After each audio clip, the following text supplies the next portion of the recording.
Welcome to everyday cooking. இன்னைக்கு நம்ம super குயிக்காக ஒரு ஸ்வீட் செய்யலாம். மில்க் ரவா பர்ஃபி. இதுக்கு 3 கப் அளவுக்கு பால் எடுத்துக்கோங்க.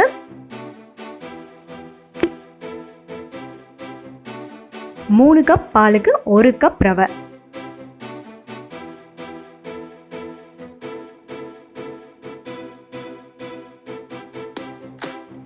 ரவை கட்டி விழுந்துடக்கூடாது, ஸோ கிளறி விட்டுக்கோங்க. அடுத்ததாக இதோட 1/2 கப் அளவுக்கு சர்க்கரை ஆட் பண்ணிக்கலாம். இது எல்லாத்தையும் நல்லா மிக்ஸ் பண்ணி விடுங்க.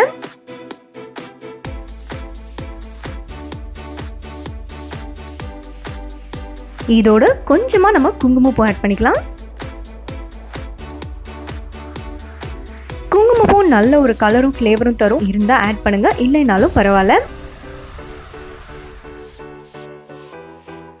இப்போ இது கெட்டியாகிற வரைக்கும் நம்ம கிளறிட்டே வரணும்.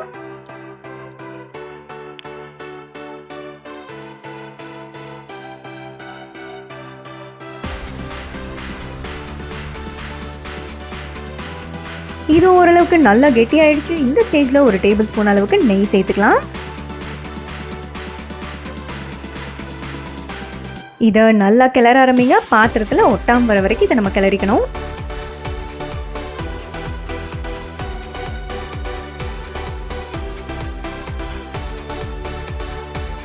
இங்கே பால் நான் யூஸ் பண்ணியிருக்கிறது ஆல்ரெடி கொதிக்க வச்ச பால்.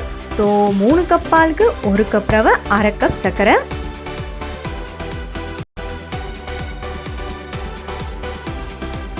நல்லா கிளறிட்டே வந்தீங்கன்னா ஒரு ஸ்டேஜில் பாத்திரத்தில் ஒட்டாமல் வரும். இங்கே ஆல்மோஸ்ட் இது ரெடி ஆகிடுச்சு. இப்போ நம்ம ஒரு பிளேட்டில் கொஞ்சமாக நெய் தடவிக்கலாம்.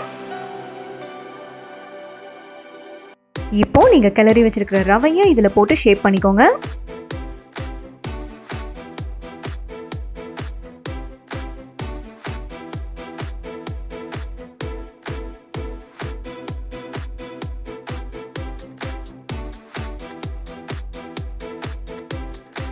இதை நல்லா ஃப்ளாட் பண்ணுங்க. அண்ட் நட்ஸ் ஏதாவது வேணும்னா இதுக்கு மேலே இப்போவே சூடோட போட்டுருங்க. நான் கொஞ்சமாக நறுக்குன பாதாம் இதுக்கு மேலே ஆட் பண்ண போகிறேன்.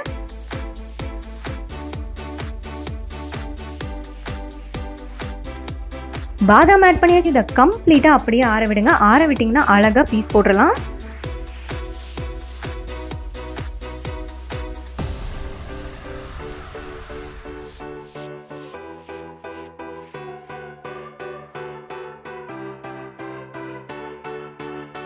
இந்த டிஷ்ஷை நீங்கள் 10 நிமிஷத்துக்கு உள்ளேயே செஞ்சிடலாம். ரொம்பவும் ஈஸியாக செஞ்சிடலாம். அண்ட் செம்ம டேஸ்ட்டாகவும் இருக்கும். கண்டிப்பாக ட்ரை பண்ணுங்கள்.